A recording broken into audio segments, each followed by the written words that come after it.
नमस्कार, मैं रश्मि शर्मा और आप देख रहे हैं वीके न्यूज। जब कोई समस्या आती है तो जाहिर है हम उसके कई सारे पहलुओं पर काम करते हैं, तब जाकर कहीं ना कहीं हम सफलता की ओर अग्रसर होते हैं। देखिए, चीन भारत विवाद ये तो है ही, इसी के चलते आपने बायकॉट चाइना मुहिम में हिस्सा तो ले लिया, लेकिन क्या सिर्फ चीन के सामानों के बहिष्कार से आप अपने देश में क्रांति ला सकते हैं? यहाँ आप देखेंगे दो धाराएं हैं।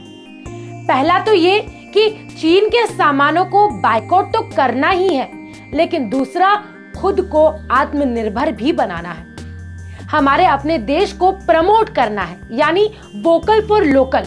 इसी दिशा में ई कॉमर्स प्लेटफॉर्म पर प्रोडक्ट्स की उत्पत्ति के देश यानी कंट्री ऑफ ओरिजिन के बारे में जानकारी देना अनिवार्य करने को लेकर मांग ने भी जोर पकड़ा है और इसी के चलते एक जनहित याचिका दायर की गई है।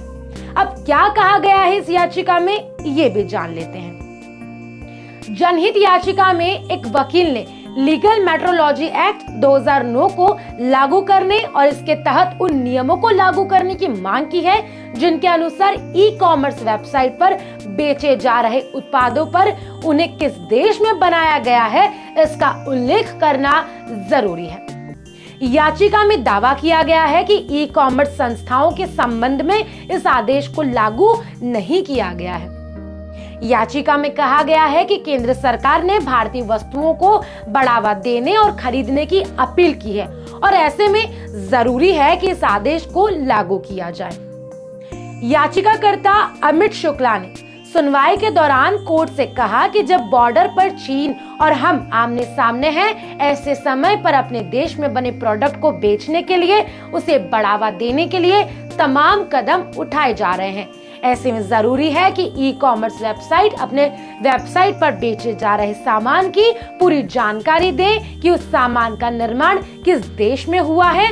इससे इंडिया में बने प्रोडक्ट्स की बिक्री बढ़ेगी।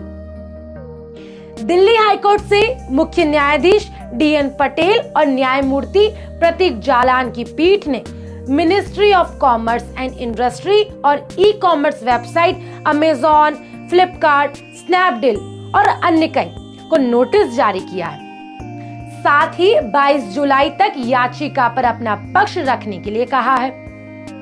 यहाँ मैं आपको एक जानकारी और दे दूं।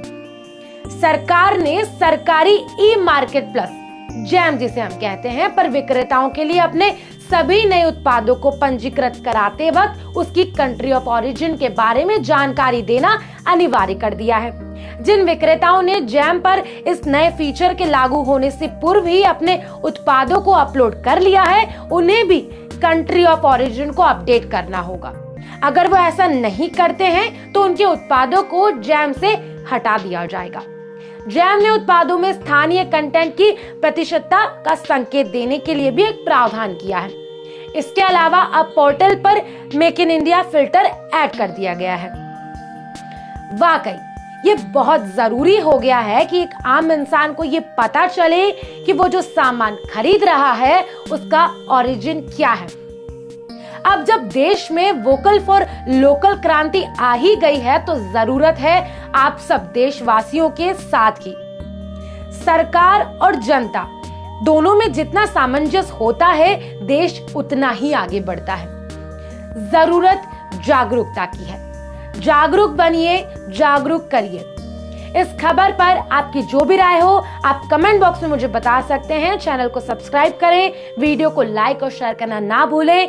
जय हिंद, वंदे मातरम।